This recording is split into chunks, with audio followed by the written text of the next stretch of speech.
Hello नमस्कार दोस्तों, मैं शिवेंद्र आप सभी को स्वागत करते हैं शिवेंद्र ब्लॉग में। तो कैसे हैं दोस्तों? उम्मीद करता हूँ आप लोग बहुत अच्छे होंगे। तो भाई लोग बता दूं कि खेसारी भैया का जो एक संघर्ष 2 जो है वो काफ़ी गजब का है और उसका ट्रेलर रिलीज होएगा आपको 23 तारीख को शाम 6 बजे। तो भाई लोग बता दूं कि क्या खेसारी भैया का जो एक लाडला फिल्म पटना में हॉल में लगा वो एकदम बेकार है और पब्लिक बहुत भर भर के गाली दे रहे हैं।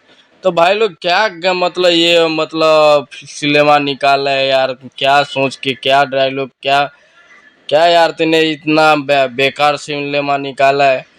आप लोग यार क्या सोचते हो यार तूने?